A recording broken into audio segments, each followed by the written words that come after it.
Buenas tardes, bienvenidos a la charla Metaevaluación de la evaluación al profesorado universitario en México, vocación versus economía. Como antecedentes tenemos que, previo a los años 80, nadie del exterior a las universidades públicas podía intervenir en sus asuntos. Y entonces, estructuralmente, las universidades trabajaban con lo que se llama flojos acoplamientos.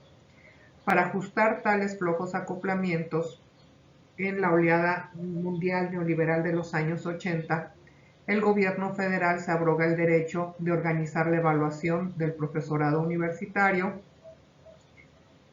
con programas de estímulo económico, cuya base operativa se refiere a transferencias condicionadas, esto es el intercambio de becas por estructuras de puntos.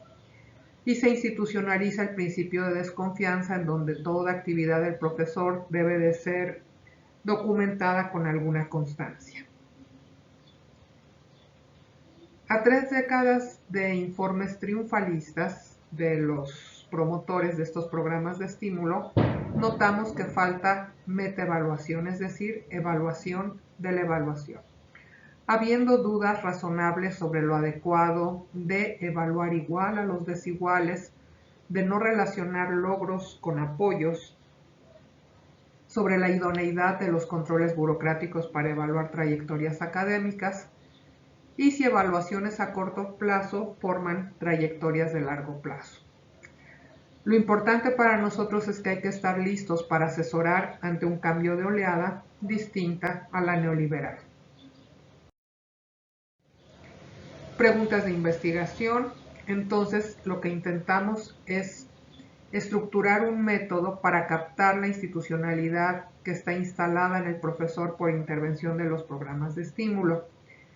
Y entonces nos preguntamos sobre qué efectos se han instituido, primero sobre la identidad del profesorado y en consecuencia sobre la función social de la universidad pública. Nuestra pretensión teórica es conocer el contenido de la institucionalidad en el profesorado respecto a las reglas que los programas de estímulo económico refuerzan, es decir, que impulsan, que explique el accionar y las decisiones del profesorado. Y empezamos desde reconocer que la naturaleza de todo sector público es administrar eludiendo particularidades. Esperar más de esto sería un tanto iluso.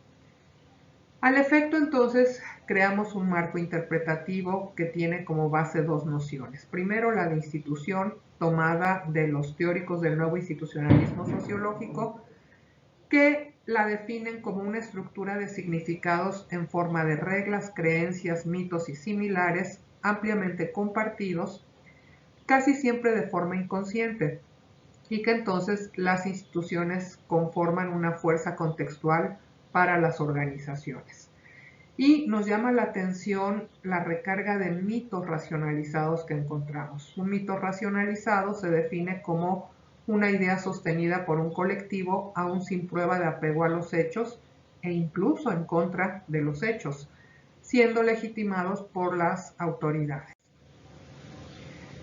Con el marco interpretativo encontramos que se está infiltrando una trayectoria institucional híbrida inédita, que viene desde el patrón institucional de Occidente, en el que se encuentran al mismo momento el mercado capitalista, el Estado burocrático y la democracia, que de momento no le vamos a poner adjetivos.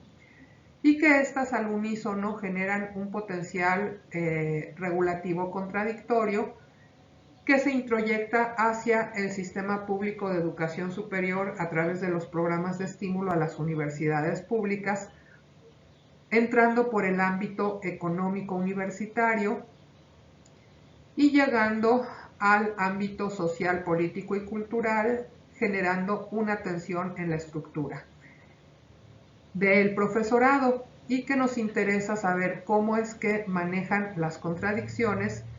Esto es cómo se está reproduciendo la institucionalidad de estos programas en cada universidad pública.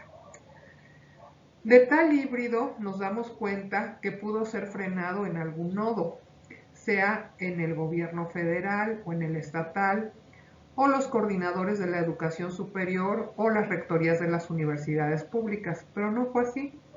Introyectaron de este patrón institucional contextual este híbrido institucional con potencial regulatorio conflictivo en las universidades.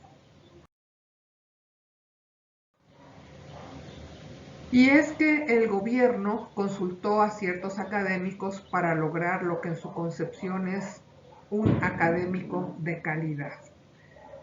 ¿Qué se entiende por ello? Pues precisamente lo que la estructura de puntos de su binomio indica.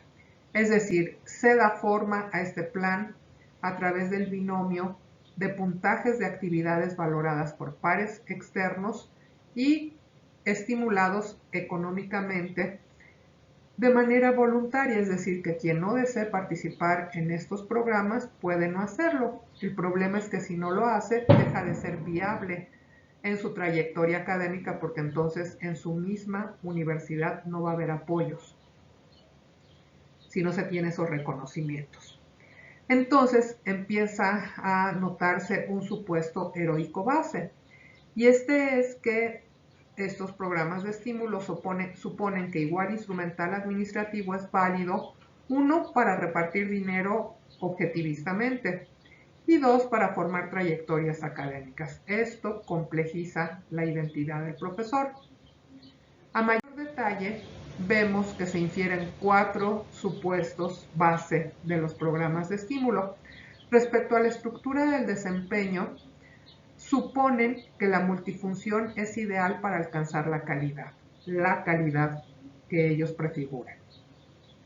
Sobre estructura para evaluar, suponen que la externa incrementa la objetividad.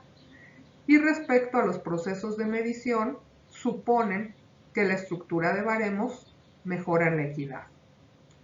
Y respecto al tipo de estímulo, pues piensan que el económico es adecuado para desatar la creatividad y los comportamientos deseados.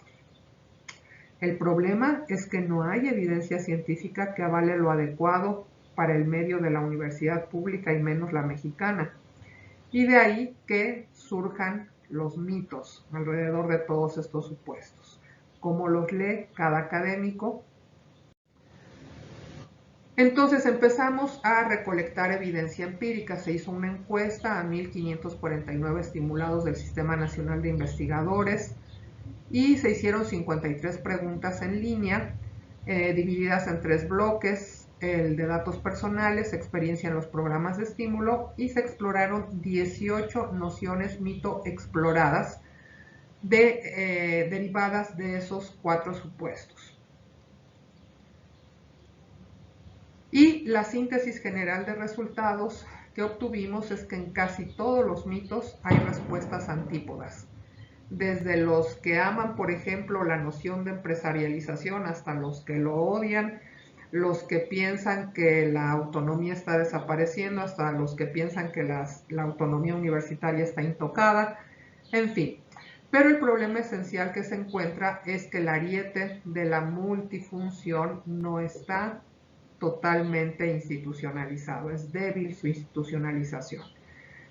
En segundo lugar, que las mayores inconformidades de los profesores están en aspectos de forma, operativos y administrativos, pero no en aspectos de fondo. Y no se cuestiona el tipo de estímulo. Esto entonces problematiza la identidad generando 3 efectos reveladores. Al primero le llamamos efecto acostumbramiento. Ya no importa a los profesores su vocación, sino alcanzar los altos niveles de estímulo económico. Pero nos preguntamos, ¿qué pasaría si desaparecen estos estímulos económicos? ¿Se volvería a los flojos acoplamientos previos? Lo único que queda claro es que los profesores, casi todos, no quieren pensar en que estos pueden desaparecer igual que aparecieron. El segundo efecto le llamamos Mateo y se refiere a la generación de alta tolerancia a la desigualdad. Los profesores no se asombran de que al que más becas tiene, más le son dadas, y al que menos tiene, aún esas le podrán ser quitadas. Muy bíblico, ¿no? Y el tercer efecto que encontramos le denominamos antígona. Y este es que constantemente el interior de los profesores queda fracturado. Si deciden participar o no en los programas de estímulo, sus convicciones vocacionales quedan enfrentadas al dinero y a lo que tienen que hacer por él, satisfaciendo las exigencias de los pares académicos.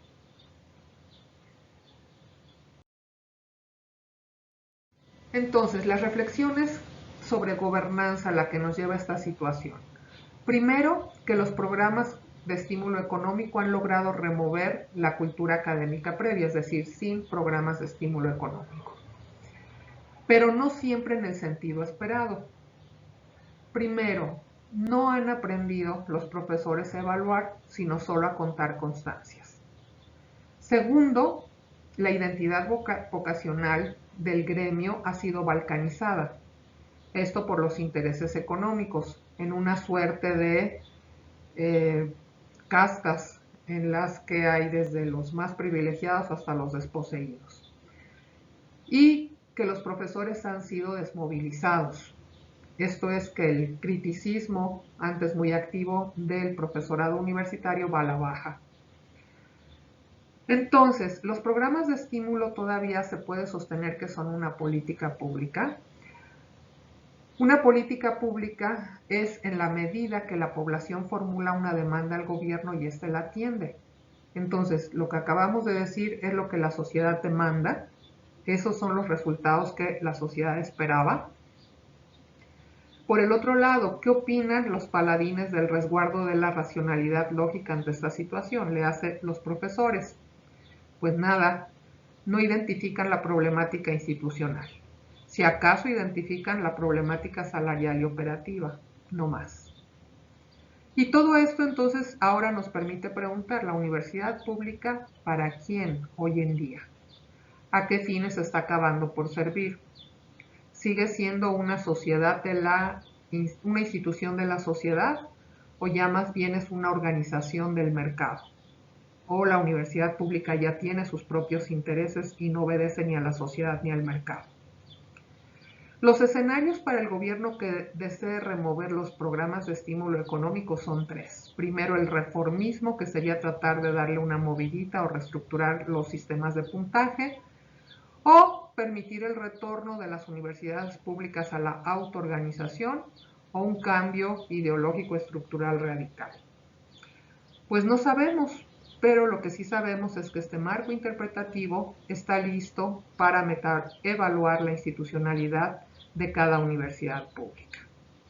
Bueno, hasta aquí dejamos nuestras ideas respecto a gobernanza y programas de estímulo económico y su metaevaluación y quedamos atentos a sus preguntas o comentarios. Buenas tardes.